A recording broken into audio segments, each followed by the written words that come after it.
नहीं, देखिए, ये मुसलमानों के खिलाफ पिछले 10-11 साल से जो बीजेपी ने एक कार्रवाई शुरू की है, उसी का हिस्सा है। पहले तो लिंच करते थे, मस्जिदों को तोड़ते हैं, कहीं इनकी दुकानें बंद करवा देते हैं। तो अब ये वक्फ बोर्ड की जो बिल लाके जो हमारी प्रॉपर्टीज़ हैं, तो उस पर कब्ज़ा करना चाहते हैं। जो हमारे कब्रिस्तान हैं, हमारी ज़मीनें हैं, जो लोगों ने वक्फ की है अल्लाह ताला की राह में, तो ये मुझे लगता है ये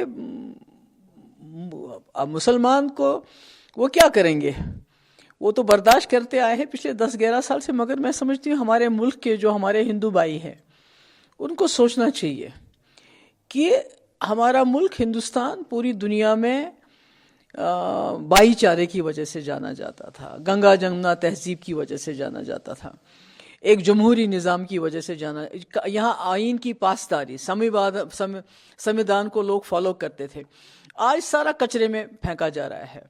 और आज हमारा मुल्क जो एक आदर्श मुल्क होता था, जिसको लोग देख के बोलते थे कितना खूबसूरत है, आज हमारा मुल्क जो म्यांमार है, जहाँ वो माइनॉरिटीज़ को, मुसलमानों के साथ जुल्म करते हैं, उनको निकालते हैं, बिल्कुल उसी राह पे बीजेपी चल रही है।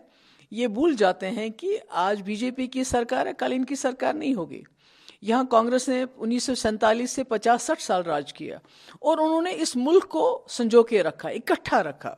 यहाँ की जो हिंदुओं की आबादी है इस मुल्क की, उन्होंने इस मुल्क को इकट्ठा रखा मुसलमानों के साथ मिलके। आज ये जब चले जाएंगे तो मुल्क बर्बाद हो गया होगा। जिस तरह ज़ियाउल हक ने पाकिस्तान में एक हंसते बसते मुल्क को तबाही के दहाने पे लाके खड़ा है, अभी भी पाकिस्तान संभल नहीं रहा है। तो इस वक्त जो बीजेपी सरकार कर रही है वो बिल्कुल ऐसा ही कर रही है। मुसलमानों का हक मार रही है, मुसलमानों के ऊपर जुल्म कर रही है, मुसलमानों को डिसएम्पावर कर रही है।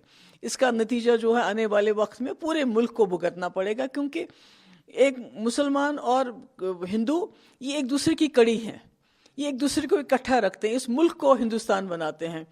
और मैं ये भी साथ में कहना चाहती हूँ कि जिस तरह से पूरे मुल्क के लोग, अभी हम कश्मीरियों को ताना देते हैं कि आपने कश्मीरी पंडितों का ख्याल नहीं रखा, आपने उनको वहाँ से निकाल दिया, और हमें अफसोस है, हमें शर्मिंदगी भी होती है। तो कहीं हमारे मुल्क के हिंदुओं को भी एक वक्त में शर्मिंदगी ना हो कि हमने मुसलमानों के साथ जब जुल्म हो रहा था तो हम तमाशा देख रहे थे। तो मुझे लगता है कि हिंदू लोगों को सामने आके ये जो बीजेपी की जो कारकर्दगी, ये जो मुसलमानों के खिलाफ खड़े हो गए हैं, इसको रोक लगानी चाहिए। महबूबा जी, आपको नहीं लगता कि सेकुलर पार्टी जेडीयू और टीडीपी आज एक्सपोज हो जाएगी?